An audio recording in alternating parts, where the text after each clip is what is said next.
இன்று பிரதோஷம், நாளை சிவராத்திரி. சிவபெருமானுக்கு ஒரு சேர வந்திருக்கக்கூடிய அற்புதமான நாட்கள்.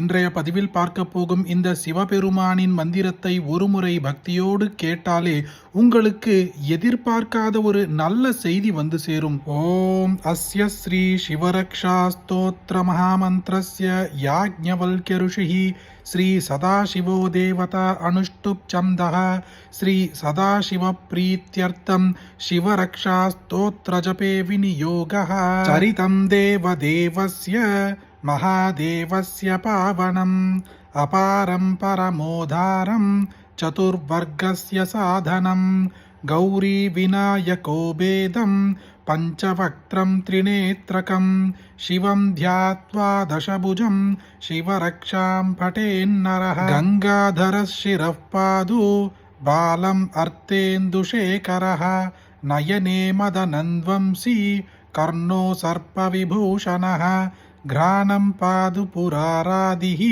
मुखं पादु जगत्पतिः जिह्वां वागीश्वरः पादु गन्धरां क्षितिगन्धरः श्रीकण्ठः पादु मे कण्ठं स्कन्दौ विश्वधुरन्धरः भुजौ भूपारसंहर्ता करौ पादु पिनाकधृक् हृदयं शङ्करः पादु जठरं गिरिजापतिः नाभिं मृत्युञ्जयः पादु कटिव्याघ्राजिनाम्बरः शक्तिनी पादु दीनर्थ शरणागतवत्सलः ऊरु महेश्वरः पादु जानुनी जगदीश्वरः जङ्गे पादु जगत्कर्ता कुल्बौ पादु गणाधिपः शरणौ करुणासिन्धु सर्वाङ्गानि सदाशिवः एतां शिवः फलोपेतां रक्षां यः सुकृती पठेत् स भुक्त्वा सकलान् कामान्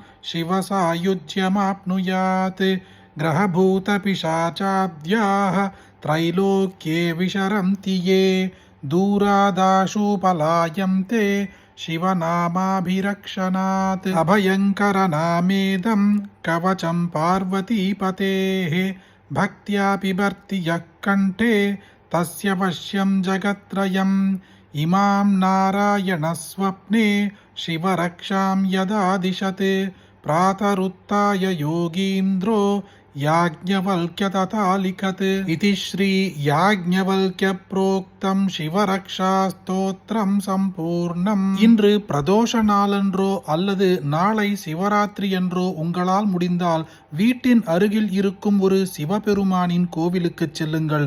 அவ்வாறு நீங்கள் செல்லும் பொழுது 4 வில்வ இலைகளை எடுத்து கொண்டு செல்லுங்கள். அங்கு சிவபெருமானின் சந்நிதியில் சமர்ப்பித்துவிட்டு உங்களுக்காக இன்றி சுயநலமின்றி இந்த பிரபஞ்சத்திற்காகவும் உலகத்தின் நன்மைக்காகவும் சிவபெருமானிடம் பிரார்த்தனை செய்துவிட்டு வீட்டுக்கு திரும்பிவிடுங்கள். நீங்கள் வீட்டுக்கு திரும்புவதற்கு உள்ளேயே ஒரு நல்ல செய்தி உங்களுக்கு கிடைக்கும். அப்படிப்பட்ட அற்புதமான இந்த சிவபெருமானுடைய ஸ்தோத்திரத்தை இன்றும் நாளையும் அனைவரும் கட்டாயம் தெரிந்து கொள்ள வேண்டும். அதனால் உங்களுக்கு தெரிந்த எல்லாருக்கும் பகிருங்க. இந்த வீடியோவை லைக் பண்ணுங்க. நாளைக்கு மற்றொரு பதிவில் சந்திப்போம். ஹரி ஓம் மகாபெரியவா போற்றி.